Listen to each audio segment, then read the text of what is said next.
बिस्मिल्लाहिर्रहमानिर्रहीम। अस्सलाम वालेकुम नाज़रीन, आप यूट्यूब चैनल देख रहे हैं। मैं इमरान खान हूँ। पाकिस्तानियों ने इस बात पे ज़ोर दिया कि पाकिस्तान को ईरान और अमेरिका या सऊदी अरब या इन झगड़ों के अंदर पाकिस्तान को नहीं जाना, पाकिस्तान को न्यूट्रल रहना है और अमन के लिए किरदार अदा कर सकता है पाकिस्तान तो ज़रूर करे। लेकिन पाकिस्तान के अवामी नुमाइंदों से मुशावरत के बगैर एक दिफाई मुआहदा सऊदी अरब से किया गया। आज तक हम नहीं जानते कि दिफाई मुआहदा क्या है, उसमें क्या लिखा है। ये पब्लिक किया जाना चाहिए। कोई डिमांड भी नहीं किया, ना अपोजिशन ने डिमांड किया, ना किसी ने बताया कि दिफाई मुआहदा आप हमारे सामने रखें या हमें बताएं कि इस दिफाई मुआहदे के अंदर क्या लिखा है। तो किसी ने डिमांड भी नहीं किया, किसी ने दिखाया भी नहीं। बहरहाल उस दिफाई मुआहदे के तहत किंग अब्दुल अजीज़ एयरबेस के ऊपर पाकिस्तानी एयरफोर्स के जंगी तैयारे पहुंचे हैं और पाकिस्तान अपनी डिप्लॉयमेंट वहाँ पे कर रहा है। इसके अलावा हमें एक और चीज़ याद रखनी चाहिए कि मुज़ाकरात का माहौल तो एक तरफ चल रहा है, पूरी कोशिश की जा रही है जंगबंदी की। डोनाल्ड ट्रंप ने कहा कि वो बड़ा पुरुमीद भी है, लेकिन इसके बावजूद इस वक्त खलीजी ममालिक में अमेरिका अपनी फ़ौजी ताकत को बढ़ा रहा है। लगातार अमरीकी तैयारे, अमरीकी हथियार, अमरीकी मरीन्स वो इस रीजन में पहुंच रहे हैं। बल्कि अब खाली अमेरिकन नहीं आ रहे, वो अपने इत्तेहादियों को भी कायल कर रहे हैं कि जंगबंदी हो चुकी है, अब वहाँ पे चलो और चल के जंगबंदी के मामलात को संभालो। तो अब अगर दोबारा खुदा न खास्ता लड़ाई होती है तो उसमें ईरान के लिए ज़्यादा बड़े चैलेंजेस होंगे और ज़्यादा बड़ी फोर्स इस खित्ते में जमा हो चुकी होगी। तो ईरान को ना थोड़ी फ्लेक्सिबिलिटी पैदा करनी पड़ेगी और कुछ अमेरिकन को भी कुछ चीज़ों के ऊपर फ्लेक्सिबिलिटी पैदा करनी पड़ेगी।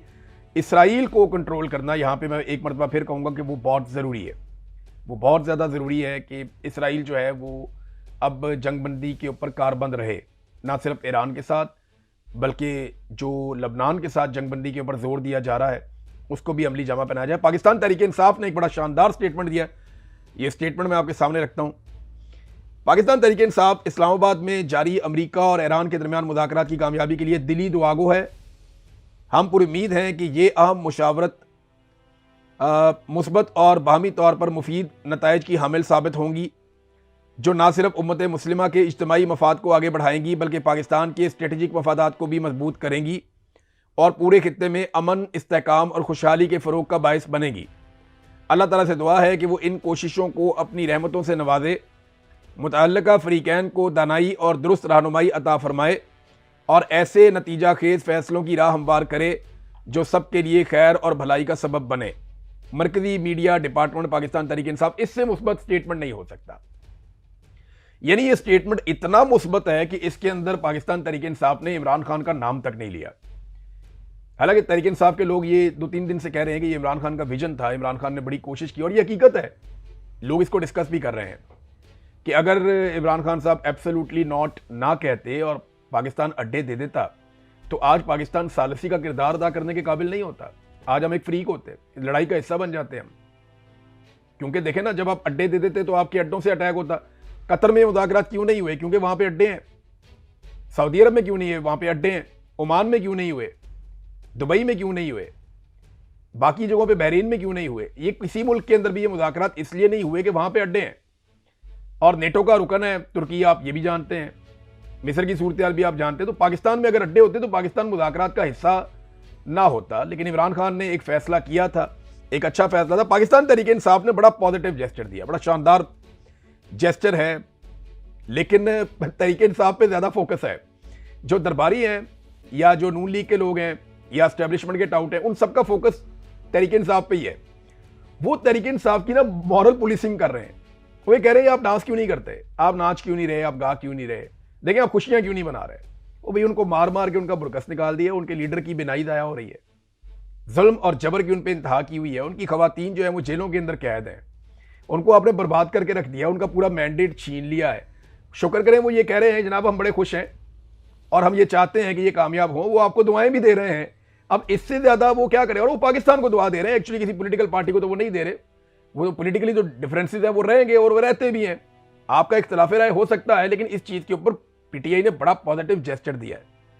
लेकिन वो लोग जो माजी में मोहम्मद बिन सलमान के आने के ऊपर जमाल खशोगी के डीपी लगा लेते थे, मैं उनसे पूछना चाहता हूं कि आज जेडी वेंस के आने के ऊपर या जेरेड कुशनर के आने के ऊपर उन्होंने मिनाब स्कूल के बच्चों के डीपी लगाए हैं, आयतुल्लाह अली खामनाई के डीपी लगाए हैं उन्होंने, या उन्होंने अपनी डीबियां चेंज की हैं जेडी वेंस के आने के ऊपर, या कोई एहतजाज किया कि अमेरिका ने वो जुल्म किया था, ये जुल्म किया था, या वो किया था, या ऐसे किया या वैसे किया?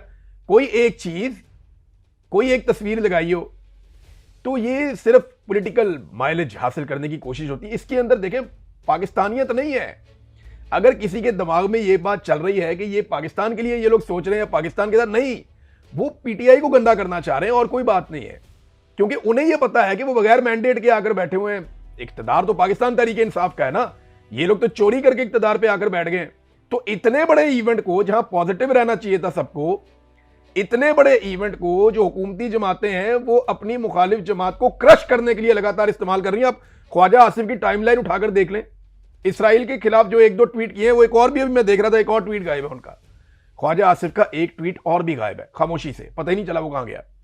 अब लोग बता रहे हैं कि एक और भी डिलीट हो गया। तो बड़ी सख्ती आई हुई है ख्वाजा आसिफ पे, लेकिन आप देखेंगे लगातार वो पाकिस्तान तहरीक इंसाफ को टारगेट करते जा रहे हैं। इसराइल को जहां टारगेट किया वहां उनको डिलीट करना पड़ गया, वहां उन्होंने डिलीट कर दिया है। तो इसको भी अगर आप एक मौके के तौर पे देखें, और पाकिस्तान तहरीक इंसाफ रियली में मैं आपको बताऊं, उन्हें इस बात का खतरा है, और ये खतरा गलत नहीं है। वो पाकिस्तान तहरीक इंसाफ के लोग ये जानते हैं, और माजी में ये तजर्बा हो चुका है, माजी में भी तजर्बा हो चुका है कि जब भी पाकिस्तान की मिलिट्री एस्टेब्लिशमेंट को आलमी सतह पे थोड़ी सी भी ऑक्सीजन मिलती है तो वो पाकिस्तानियों के ऊपर जुल्म करते हैं। वो पाकिस्तान के अंदर अपनी मुखालिफ सियासी जमात को बुरी तरह कुचलना शुरू कर देते हैं। माजी में भी जब उन्हें स्पेस मिली, जैसे ही उन्होंने स्पेस हासिल की, उन्होंने पाकिस्तान के अंदर जुल्म और बर्बरियत का बाजार गर्म कर दिया। अब अगर उन्हें आलमी सतह पे कोई स्पेस मिलेगी तो पाकिस्तान के अंदर वो दोबारा जुल्म और बर्बरियत का बाजार गर्म करेंगे। इस बात का खतरा पाकिस्तान तहरीक इंसाफ को जरूर है, और हमने माजी का ट्रैक रिकॉर्ड देखें तो इन्होंने ऐसे ही किया हमेशा।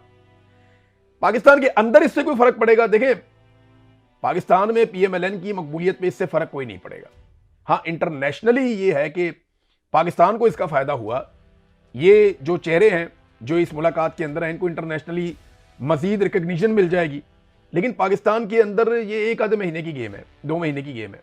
आपको लोगों को रिलीफ देना पड़ेगा, आपको महंगाई कम करनी पड़ेगी, गुर्बत कम करनी पड़ेगी, बेरोजगारी कम करनी पड़ेगी, मईशत को खड़ा करना पड़ेगा, पाकिस्तान में सियासी इस्तेकाम लाना पड़ेगा, पाकिस्तान में अदलिया को बेहतर करना पड़ेगा, आज़ादी इज़हार राय देना पड़ेगा। पाकिस्तान में जो घुटन का एक माहौल है वो आपको खत्म करना पड़ेगा।